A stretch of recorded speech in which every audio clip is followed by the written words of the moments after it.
tristeza que tienes viene de un rostro cansado, viene de manos abiertas. No podés entrar en participantes, buscarlo a Facu. Ahí sí. Sí. Y después editemos esto porque queda espantoso, ¿eh? Parece que no sabemos nada. Hospedador. Listo, Facu, sos hospedador, Vamos. sos anfitrión, sos grabador. Ahí está, ahí Y está. las fechas están. Ahí se ve Listo. la movida tropical. Ahí está. Bueno, vamos para arriba. Tienen que ir para arriba. Bueno, voy rápido y intervengan compañeros o el que quiera porque lo hice así medio a las piñas. Dale nomás. Bueno, esta es la clase 5, ¿no? Yo estoy como acá en la clase de Mauro y vamos a repasar la clase de Mauro. Entonces vamos medio... Bueno, las edades, esto Mauro lo precisaba muy bien, ¿no? Que no entra en esta secuencia, lo que estamos viendo, que lo vimos en el anterior, ¿no? Un cuestionamiento que hace. Seguimos con lo mismo que habíamos hecho la otra vez, ¿no? En el sentido de, tomando a Liberani, estamos en este mito, ¿no? Como tercer canal, que decía Liberani, ¿no? En donde parece que la cuna de la civilización es Oriente, ¿no? Y bueno, hay una cosa que me gustó mucho que dice Mauro, que siempre tira estas cosas de filósofo, ¿no? Que dice, bueno, también fíjense que los griegos, ¿no? Son la cuna, y no escribían los griegos. Entonces, ¿cómo cuna? Muchas de las cosas, por ejemplo, la Ilíada o la Odisea, tengamos en cuenta que son dos textos que se transmiten oralmente y después se copian. La Ilíada y la Odisea se supone que son los dos textos fundantes de la civilización occidental, ¿no? La Ilíada y la Odisea, que tenemos ahí, por ahí recuerdan un Brad Pitt ahí como una pollerita peleando con otra gente, ¿no? La Ilíada y la Odisea son dos textos que se escriben, se calcula que unos 600 años después de ocurrido. Una locura. O sea, es de hace, ¿no? Si no me equivoco, 600 antes de Cristo, pero se escriben después, ¿no? Se escriben después. No se sabe cuándo, en qué momento se ha escrito bien la Odisea, pero es algo que se fue fue transmitido a nivel oral. Entonces, este mito de cuna de civilización, bueno, esto de en qué lugares tenemos las revoluciones del Neolítico, ¿no? El desarrollo de la agricultura en la zona del este de Estados Unidos, Mesoamérica, Andes centrales, África subsahariana, creciente fértil, tierras altas de Nueva Guinea, en el Río Amarillo, los chinos también tienen una revolución del Neolítico, ¿no? Entonces, bueno, destacar que en forma autónoma se produce la revolución del Neolítico. Y después de algo que seguimos en la línea, van a ver que esto aparece en la primera parte del texto, ¿no? de los orígenes, ¿no? La concepción traduccional de los pueblos sin historia, ¿no? Y el problema ahí toma una frase de Eduardo Galeano, que dice, usurpar la memoria, ¿no? O sea, cómo de alguna forma, silenciando estos pueblos, usurpan la memoria, cultivan el olvido, y la conquista se convierte en un complemento del progreso, la modernidad, la evolución. La cara oculta de la modernidad. Y después esto, que nos parece interesante porque siempre, de alguna manera, lo vamos a preguntar, creemos, que son cómo se pobló el continente. Como dijimos, Alex Dlicka, ¿no?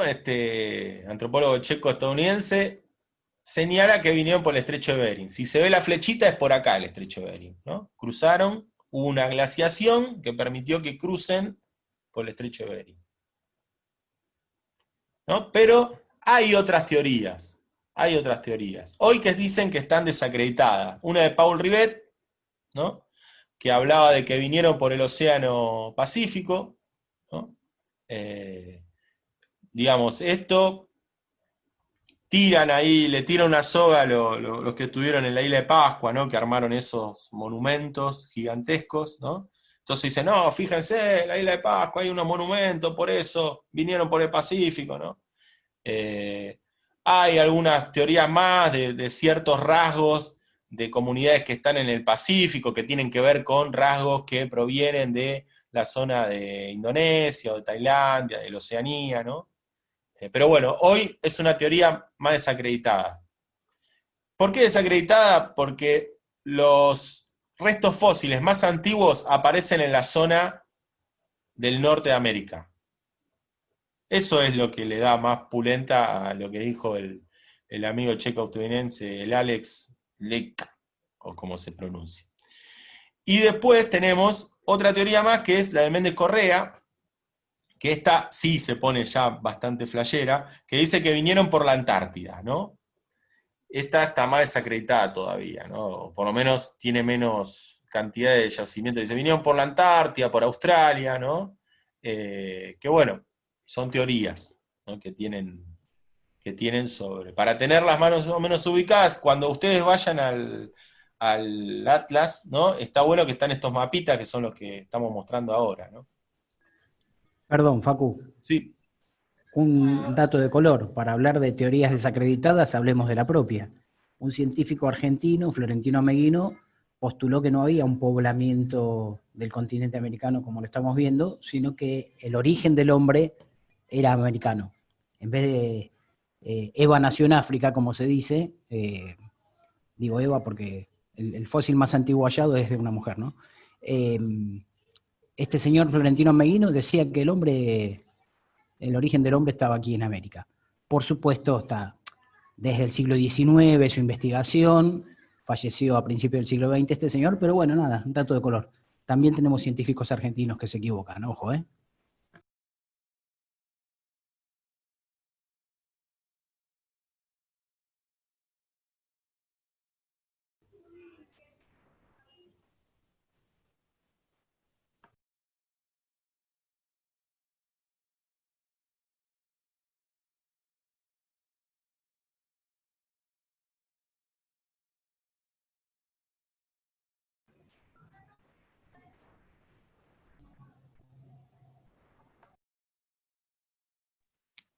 Profe, está hablando con el micrófono apagado, me parece. No se te escucha, Facu. Ahí está. No, lo que decía, disculpen, no me di cuenta.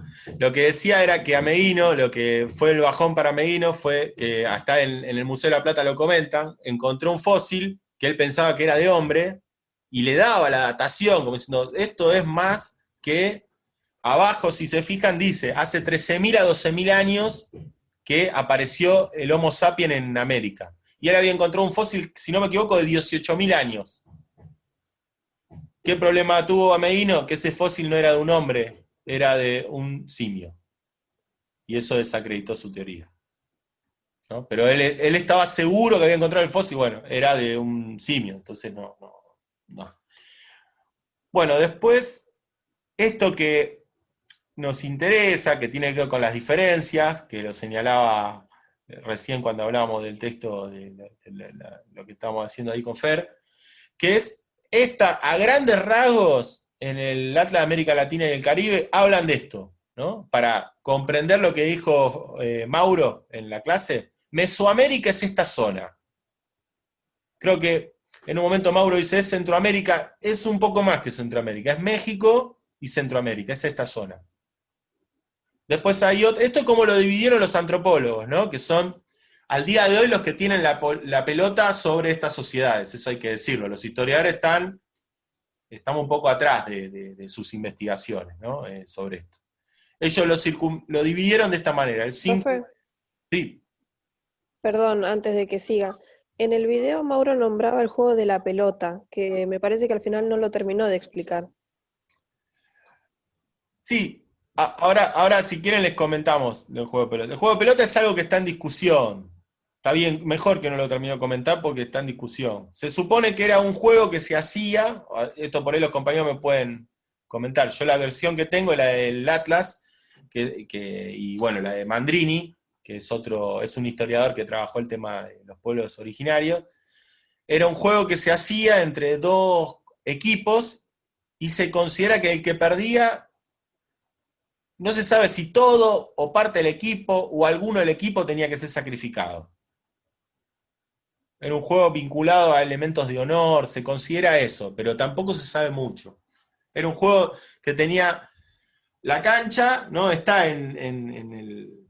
está la cancha en las imágenes en el arte de los orígenes. Tenía una pelota, no era un juego de fútbol, ¿eh? Se jugaba aparentemente con con las piernas, con las manos, y había que meter una pelota de cuero de animal en un agujero, ¿no? Como puedas. Y eso se hacía. El que perdía, aparentemente, tenía que. Alguno perdía del equipo, parece, o todo, no se sabe bien. Claro, no se imaginen un partido de fútbol. Era quizás más parecido a un partido de básquet, por decirlo de alguna manera. Se llamaba Tlachtli, con T. Si ponen pelota o juego de pelota o algo así, le va a salir al toque. Ponen un juego de pelota azteca y les va a salir seguro algo, si les interesa verlo. Hay una película que se llama El Camino hacia el Dorado que te lo muestran. Exacto, película de Disney, tal cual. Y bueno, para continuar entonces, después está el Circuncaribe, que sería esta zona a la que llega Colón. Colón llega a esta zona, ¿no?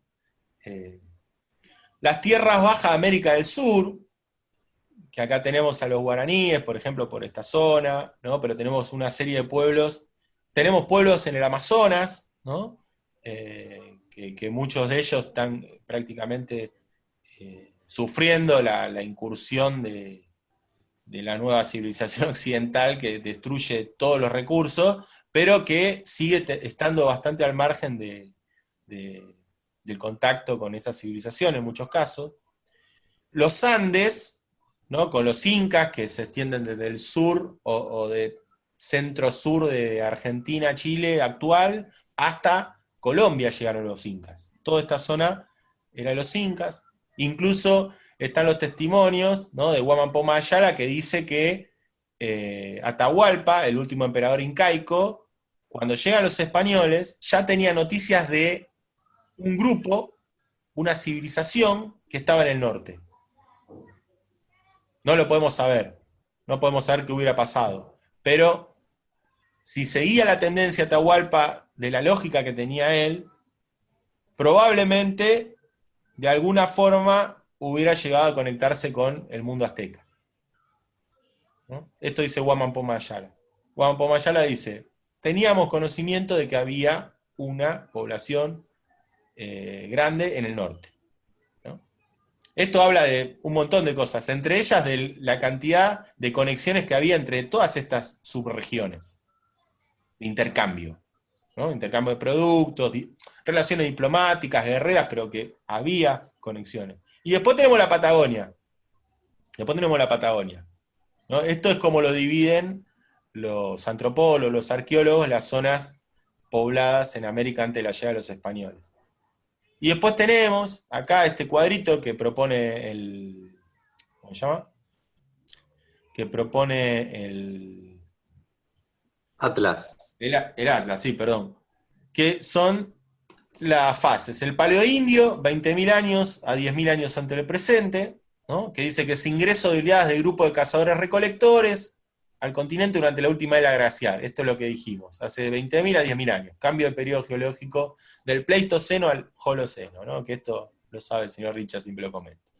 Después el Arcaico, 10.000 años a 3.000, sociedades cazadoras-recolectores inician la domesticación de animales y plantas, ¿no? Aparece la revolución del Neolítico. Surgen las primeras civilizaciones, las primeras sociedades aldeanas. El periodo formativo, aparecen los centros ceremoniales de los que hablaba Mauro, ¿no? Sociedades semiurbanas, convivencia con las aldeanas, y el periodo clásico, 1700 a 1000 antes del presente, donde aparecen las integraciones regionales, o sea, aparecen la civilización incaica, los aztecas, los mayas, ¿no? Las grandes civilizaciones, por así decirlo. Y después el periodo postclásico, que es el de los desarrollos regionales, ya más... perdón, me fui acá. Desarrollo regional de organizaciones estatales, ¿no? Que bueno, en este caso todo este periodo se interrumpe con la llegada del europeo, ¿no? Estos periodos por ahí son interesantes tenerlos en cuenta, a grosso modo, de qué va cada uno, ¿no? Que aparecen en el texto. Bueno, después este mapa, que creo que es interesante para ver las diferentes, tener un pantallazo, no saberla, volvemos, no le vamos a pedir que sepan estos nombres, pero sí tener en cuenta esto, ¿no? Cómo aparecen los desarrollos y en qué momento todos estos hallazgos, ¿no? Que tienen que ver con los hallazgos antropológicos, pero son los primeros asentamientos. Como pueden ver, 14.000 años antes del presente, 10.000 años, 2.600 años, 10.800 años acá, o sea, con esto, ¿qué reflexión? Nosotros llevamos 200 años de historia independiente, ¿no? O sea, estamos hablando de 10.000 años, o sea, cuando decimos ancestrales, es ancestral, ¿no? Bueno, esto, repasemos siempre el Liberani, que el Liberani nosotros lo utilizamos para el Antiguo Oriente, pero para esta relación, ¿no? Tenemos algo similar en un punto, de la relación del templo, de lo que hablaba Mauro, los sacerdotes que pasan a tener una función importante, ¿no? Aumenta la productividad, o sea, los estados aumentan la productividad. Les voy a comentar, dejo de compartir ahora, pero les voy a comentar nada más un caso, en el caso incaico, ¿no? A mí me tocó, bueno, tuve la suerte de viajar bastante por América, y en el caso de Ecuador y Colombia, tuvieron relación con los incas. ¿Y qué contaban? Cuando uno iba al museo, ¿no? Bien de Android, yo lo primero que hago es ir a un museo cuando llego a un lugar, y te cuentan mucho, y te contaban que los incas, cuando llegaban a esos pueblos, por lo menos los curadores, que en muchos casos son antropólogos también que laburan ahí, contaban que los incas, cuando llegaban, una diplomacia que tenían con los pueblos de Ecuador y de Colombia era llevarse parte de la población y instruirlos en técnicas de producción arquitectónica. Entonces, a partir de tal momento, ellos veían que hay cambios arquitectónicos en esos pueblos, a partir de la llegada de los incas, ¿no? Digamos que había una difusión del aprendizaje vinculado con el sistema hidráulico, con la construcción de centros ceremoniales, que establecía de alguna forma esto, ¿no? Lo que dice Liberani, la constitución del Estado también tiene que ver con la llegada a otras zonas de un conocimiento más profundo en diferentes ciencias, entre ellas la arquitectura y la cuestión hidráulica, ¿no? Como me parece interesante acá para tomar a Liberani. Y después, acá algunas imágenes, como para acercarnos, ¿no? Esto es en la zona de Mesoamérica. Miren los tejidos, ¿no? Varias, como para tener una idea de qué estamos hablando, ¿no? Esto también es zona mesoamericana, la difusión de colores, las técnicas, ¿no? de tejidos, los vasos, bueno, hay varias. Oh, ahí se fue. Listo. Y tenemos. Tenía acá por acá. Esto. Esperen que comparto esto de acá. No sé si tienen alguna pregunta. Yo mientras, si les parece, voy a buscar. Voy a dejar de compartir, ¿cómo hago con esto? Dejar acá. Bueno, eso era más o menos, porque Mauro ya dio una clase muy buena, pero simplemente era tener en cuenta.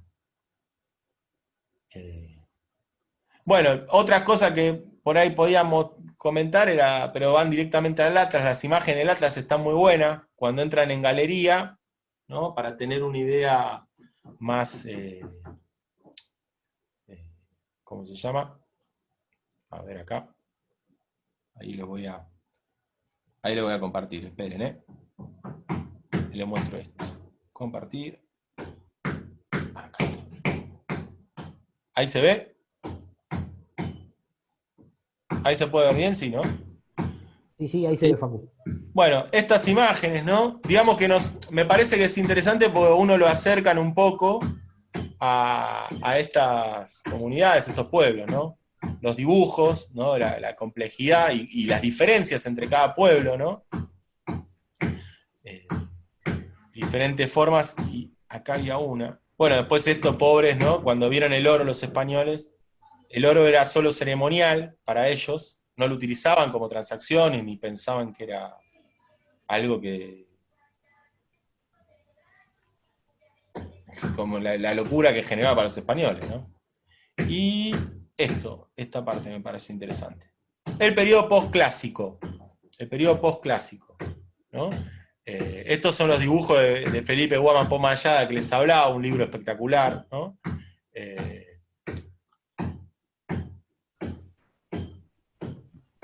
Donde él intenta, bueno, Machu Picchu, ¿no? Este centro ceremonial, y todavía no de agricultura, no se sabe bien, aparentemente ceremonial, ¿no? O sea, lo más cercano es que sea ceremonial. Pero, como pueden ver, esto también uno que tuvo la posibilidad de ir, acá te comentan, dicen, no, era abierto, ¿no? Yo me acuerdo que fui con unos pibes que copados, ¿no? Pero que no tenían ni idea de... esto es todo abierto, ¿y cómo? Se morían de frío. Le digo, no, acá esto eran techos. Todo esto, lo que falta es la parte del armazón, con maderas y con diferentes tejidos incluso de animales, que esto era todo techado, en una ciudad donde se vivía y no se morían de frío. O sea, los incas no iban hasta la montaña para morirse de frío. ¿No? Pero mirá, todo abierto, ¿no? Las estructuras, ¿no? Los incas tenían esta capacidad de ensamblar perfectamente, ¿no? En técnicas que tienen que ver con palos, agua y la erosión que manejaban para estos cortes, ¿no? Fíjense lo que es esto sin cemento, ¿no? Miren esta construcción, esta forma circular. Facu, esa imagen, ¿de dónde es? Este es el templo de Coricancha. El templo de Coricancha en el convento de Santo Domingo. Esto es espectacular. Ahí ven, creo que lo habíamos comentado en alguna clase anterior, la superposición de 3 civilizaciones. Si ven, en la parte inferior, ¿sí?, que tiene un color distinto, esos bloques, más amarronado, es lo que estaba anterior a los incas, ¿sí? Fundamentalmente la civilización Wari, supongo que es producto de la civilización Wari. Los incas, que es un imperio que tiene apenas 100 años de desarrollo hasta la llegada de los europeos, lo que ven en el medio, esos bloques grises, ¿sí?, es lo que construyen los incas sobre lo anterior. Y fíjense que la iglesia de Santo Domingo, la que está arriba, se construye sobre lo inca, ¿sí? Hay una superposición de 3 niveles que queda clarísima justamente en el convento de Santo Domingo.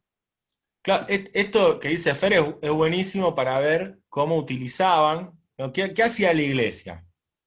La iglesia decía, bueno, yo tengo que, de alguna forma, atraer a esta gente. Tiene que creer en esto. Bueno, ¿dónde hago? ¿Lo pongo el templo en otro lado? No, ponelo ahí donde ya ellos iban ahí. Bueno, armalo ahí. O sea, es considerar que ese lugar ya era ceremonial, ya tenía una base espiritual, entonces lo ponían ahí para que, de alguna forma, siga el sitio vinculado con lo sagrado, ¿no? Bueno, acá están las momias, ¿no? Ofrendas en miniatura, ¿no? Túnica real, ¿no? Esto es un pueblo, fíjense, que no es uno de los... a lo que voy es la complejidad que tienen pueblos que no están, como decía antes Lucas, que está muy bien, ¿no? ¿Qué cantidad de pueblos que no son los 3 principales y con una complejidad tremenda, ¿no? Bueno, el quipu hace referencia a estos tejidos incaicos, y acá fíjense que está muy bueno este quipu porque muestra, el quipu son los lugares sagrados, que son las montañas, ¿no? En las montañas, y fíjense arriba reflejando la nube, ¿no? Como la montaña que va más allá de la nube, ¿no? En los valles. Bueno, y estos son lo que comentábamos varias veces, ¿no? Los lugares armados, cómo se puede, cómo no erosionan la naturaleza, ¿no? Cómo es una civilización que desarrollaba los caminos, pero como podemos ver, los caminos se hacían con piedras que tenían que ver con el lugar en donde se desarrollaban, ¿no? O sea, a diferencia de la civilización occidental, en donde nosotros hacemos un edificio que nada tiene que ver con nada, las construcciones en estos pueblos están asociadas con la naturaleza, ¿no? Siguen de alguna forma la estética de la naturaleza. Esto es Chan Chan, bueno, hay un montón de... Los muros de Chan Chan, si no me equivoco, por acá está la cancha de pelota, vamos a ver si... Sitio arqueológico, bueno, esto es un sitio arqueológico. Bueno, simplemente mostrar, ¿no? Esta por ahí bastante, es un hit, digamos, del mundo andino, ¿no? Esa, sí, la conocemos. Traje ceremonial, bueno, era para mostrarle un poco lo que aparece en el Atlas y que es interesante ver la cantidad de...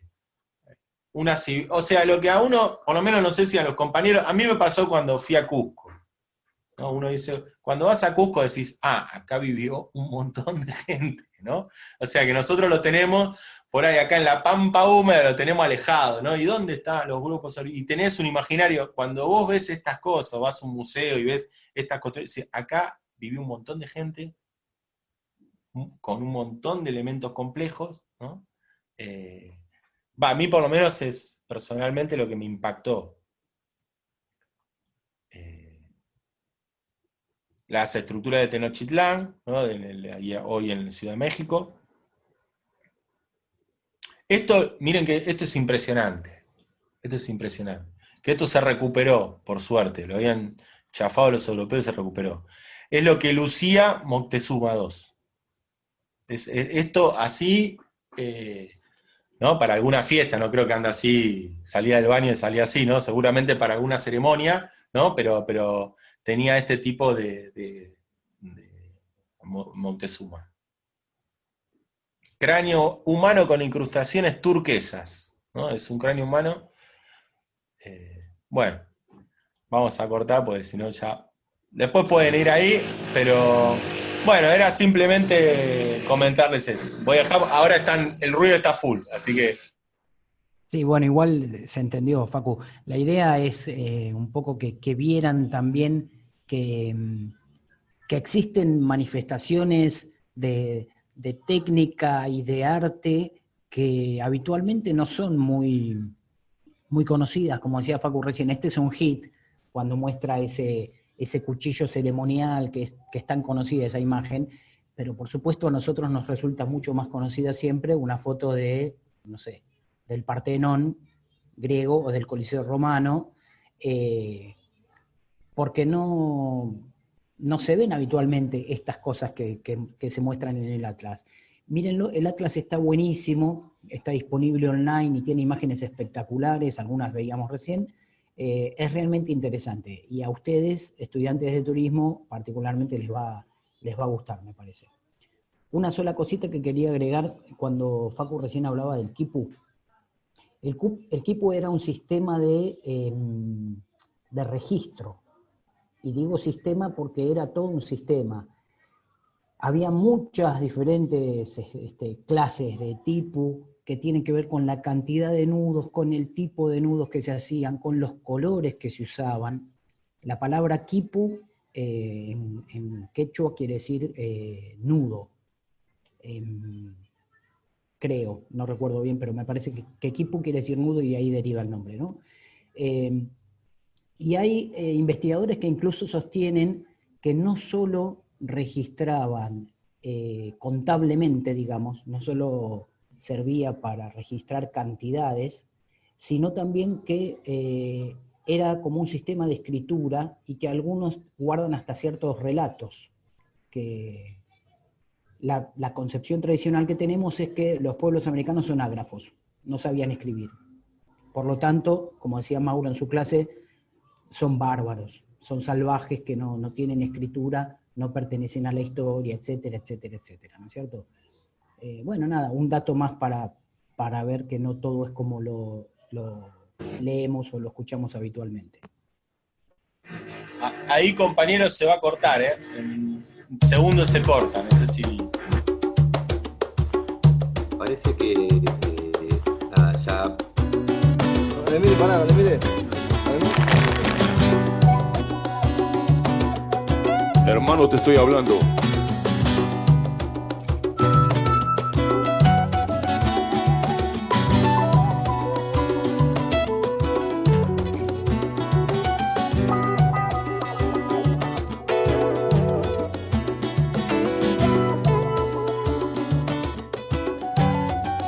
Toma 32.